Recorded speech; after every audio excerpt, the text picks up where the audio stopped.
So my name is Bridget. I'm Métis, just like all our other interpreters here. I'm going to talk to you guys about the sash today. So as you can see, I'm wearing a sash, and a lot of Métis wear these sashes as well because we use the sash to identify ourselves as Métis.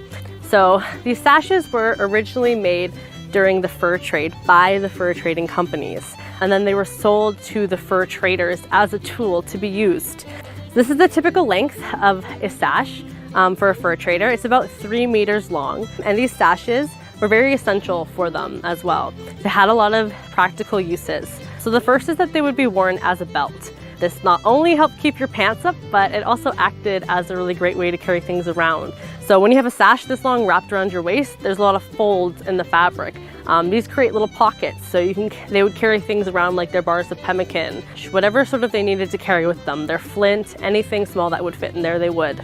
These sashes also helped them to lift really heavy things. Fur traders had to be able to carry 2 90-pound bales of fur on a daily basis. That's 180 pounds. So what they would do is they'd create something called a tump line using these sashes. So a tump line is when the sash goes around your forehead, and then the load would get secured on their back using the sash. This not only helped distribute the weight evenly, it also meant their hands could be free while they were snowshoeing around in the winter, doing their trapping and hunting and carrying their furs to be traded.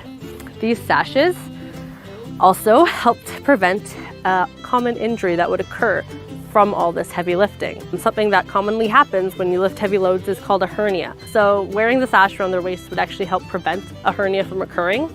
But these sashes have one more really cool use that I'm going to point out to you guys, and that has to do with this fringe here on the end. What would happen is fur traders would keep a little needle tucked in the end here. It was typically made of bone, but if they had a little bit more money, it would be made of steel.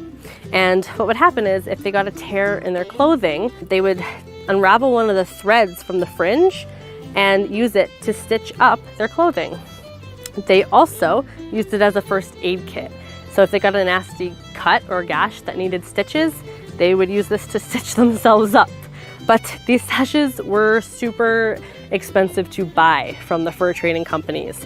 A fur trader typically needed 2 functional sashes at once, and so if something happened to your sash, that was not really good for business for them. And Métis were fur traders for many generations, so they used these sashes on a daily basis.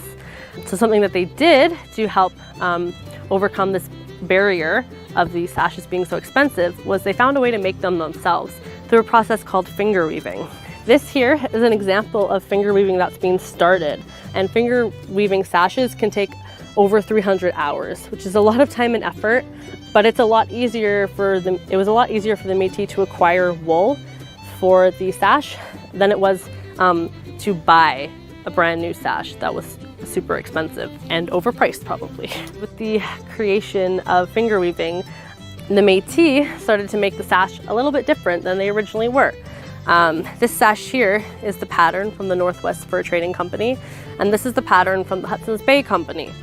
The Métis started to change these patterns and colors. As the Métis started to make these sashes themselves, they started to change the patterns and the colors in the sashes.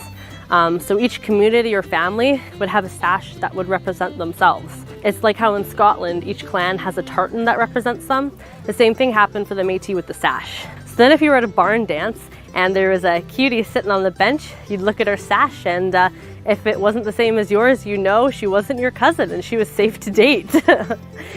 So unfortunately though, something that happened is after the 1885 resistance and the hanging of Louis Riel, a lot of Métis went into hiding. They were afraid to practice their culture for fear of being arrested or killed. Unfortunately, part of what happened is a lot of the family sashes and patterns were lost during that era. But it's something that the Métis are trying to reclaim today. As well, I'll just touch briefly on the celebration sash right here. This sash is sort of become the unifying sash for the Métis people. It's the one that we wear at all our festivities and all our gatherings, and it's one that unifies us as a people because we can all identify ourselves under it. No matter what company you worked for or what your family sash was, we can all agree that this one represents us as a people, and that's something amazing and incredible about us.